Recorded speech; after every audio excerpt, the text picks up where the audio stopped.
करके जो है समझ लेंगे, ये ध्यान रखिएगा। बहुत डिटेल में पढ़ाऊंगी, बहुत सारी बातें हैं इनके बारे में। आखिर सिगमंड फ्राइड कौन थे, इनका पूरा नाम क्या है? सिगमंड फ्राइड पूरा नाम नहीं है, इनको हम क्या कहते हैं? सिसिमंड श्लोमो फ्राइड कहते हैं, है ना। तो ये जो नाम है सिगमंड फ्राइड बाद में पड़ा है, पहले इनका जो ओरिजिनल नाम है वह यही है। इनका जन्म कब होता है, ये क्वेश्चन जो है पूछ सकते हैं, 1 नंबर का प्रश्न जो है वह बनता है। 1856 लिखा है, लेकिन आप यहां पर क्या लिखेंगे? आप लिखेंगे यहां पर 6 मई। क्या लिखेंगे? 6 मई। ये ध्यान रखिएगा, 6 मई 1856 में इनका क्या होता है? जन्म होता है। कब? 6 मई 1856 में इनका जन्म होता है। कहां के हैं ये? कहां के हैं? ऑस्ट्रियाई में भी मोराइया यहाँ के जो है ये व्यक्ति हैं। यहूदी परिवार में इनका जन्म हुआ था और इनकी सौतेली माता भी थी, ये ध्यान रखना। और जिस वजह से बड़े चिड़चिड़े से रहते थे, और वही चीजें जो है इनके सिद्धांत में भी देखने को मिलती है। इनके पिता का नाम जैकब फ्रेड था, मतलब बहुत अच्छे खासे से प्रश्न आते हैं। वह एक व्यापारी थे। इनकी जो माँ है बहुत अच्छी थी, लेकिन उनकी माँ का देहांत हो गया था। आर्थिक रूप से संपन्न नहीं थे, बड़े एल्डर ब्रदर थे, मतलब सबसे बड़े बेटे थे। और इनसे नीचे भी काफी सारे जो है वह क्या कहते हैं, इनके भाई थे, है ना। और ये कहते भी हैं कि बड़े जो लोग होते हैं ना, यानी कि जो अगर कोई बड़ा भाई होगा तो उसके ऊपर, कंधों के ऊपर भार बहुत आ जाता है, यानी कि रिस्पॉन्सिबिलिटी बड़ी आ जाती है।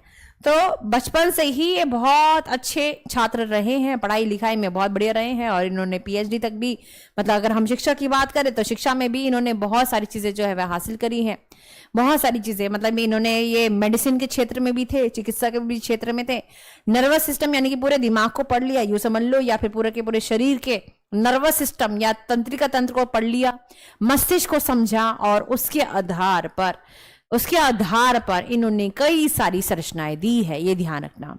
इनका मानना बहुत सारी चीजों में, मतलब बहुत सारी चीजों को ये फोकस करते थे। ये हमेशा कहते थे, यदि किसी भी इंसान को समझना है, उसके सपनों को समझ लो, उसके ड्रीम्स को समझ लो। ये मोटा मोटा मैं बता रही हूं, फिर मैं एक एक करके बात करूंगी।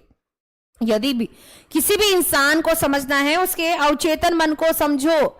तो उसका ऐसा मन जो दबी हुई इच्छाओं से भरा हुआ है, ऐसा मन जो क्रोध से भरा हुआ है, ऐसा मन जो लालच से भरा हुआ है, ऐसा मन जो इच्छाएं हम पूरी नहीं कर सकते हैं, वह सारी चीजें कहां चली जाएंगी? वह पीछे चली जाएंगी, अवचेतन मन में चली जाएंगी। ध्यान रखिएगा।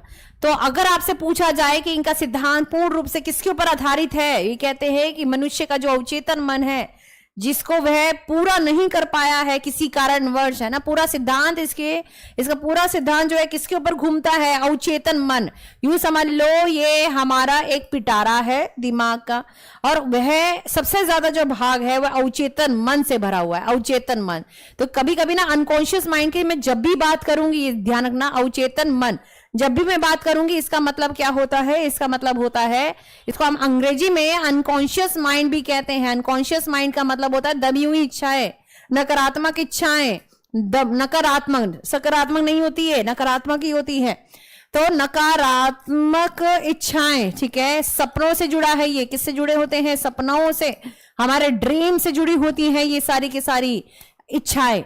क्लियर है? या फिर जो हम चाहते हैं जिसकी पूर्ति नहीं हो पाती है, छल कपट, मनुष्य की जितनी भी संरचनाएं हैं जो नकारात्मक है, छल हो गया, कपट हो गया, द्वंद्व हो गया, द्वंद्व, है ना, द्वंद्व हो गया, जितनी भी चीजें हैं जो जिसकी हम पूर्ति नहीं कर पाते हैं, जो दबी रह जाती है, उसको हम अनकॉन्शियस माइंड कहेंगे। और ये हमारे व्यक्तित्व का बहुत बड़ा हिस्सा, मतलब जो हम करते हैं, जो हम व्यवहार करते हैं, जो हम सोचते हैं, सबसे इंपॉर्टेंट रोल जो है वह इसका आता है। क्लियर है? किसका? अनकॉन्शियस माइंड का।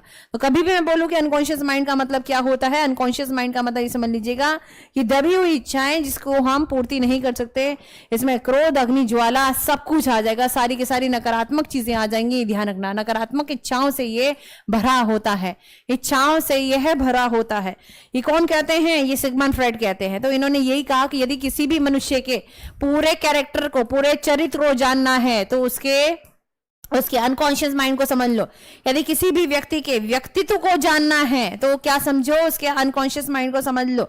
उसका कैरेक्टर कैसा है, उसका व्यवहार कैसा है, ठीक है, क्लियर है? तो उसके अवचेतन मन को समझे, ध्यान रखना, क्योंकि उसी में उसकी पूरी की पूरी पर्सनालिटी जो है वह छिपी हुई है। तो ये ध्यान रखिएगा, पर्सनालिटी, उसी में उसका पूरा का पूरा पर्सनालिटी जो है वह क्या है, छिपा हुआ है।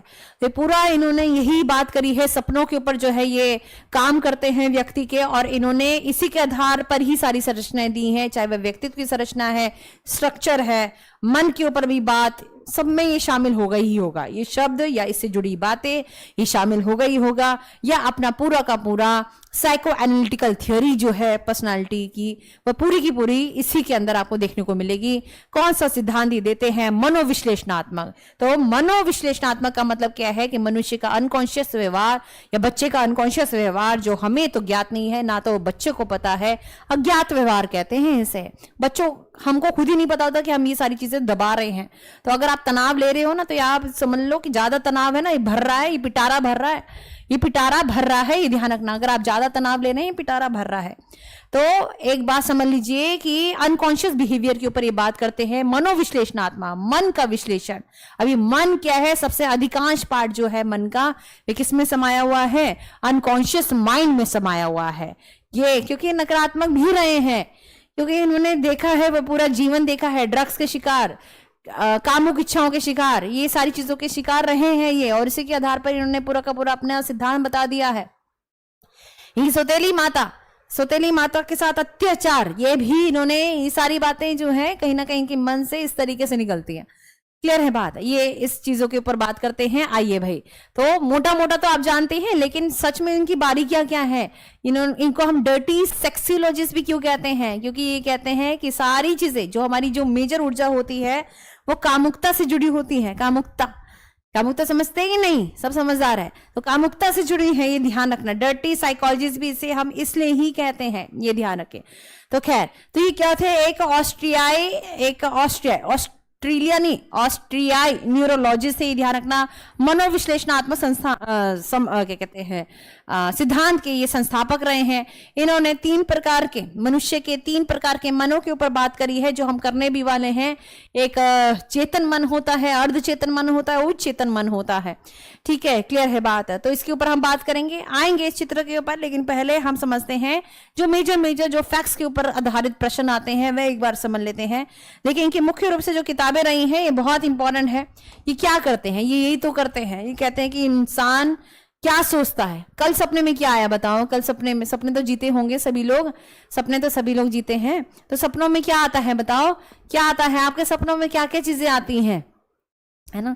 तो यदि किसी भी मनुष्य को समझना है तो उसके सपनों को समझ लो। ड्रीम एनालिसिस की किताब इन्होंने दी है, किसने दी है, ड्रीम एनालिसिस। ये किताब किसने दी है, इन्होंने दी है, ध्यान रखना। स्वप्न विश्लेषण जिसे हम कहते हैं ना, तो सपनों का व्याख्या है ना, ये किताब इन्होंने दी है, जो बहुत इंपॉर्टेंट है। फिर साइकोपैथ की किताब इन्होंने दी है। ये सारी किताबें हैं जो इनकी बहुत प्रचलित है, ये ध्यान रखिएगा। रोजमर्रा की जो मनोविकृतियां हैं, मनोविकार के ऊपर ही बात करेंगे। है ये नकारात्मक ही थे, तभी इसमें कुछ बढ़िया ऐसी देखने को नहीं मिलता है, लेकिन हाँ ये ऐसी चीजें बता देते हैं जिसके माध्यम से हम ये कह सकते हैं कि हाँ बड़ी गहराई से ये बात कर रहे होंगे।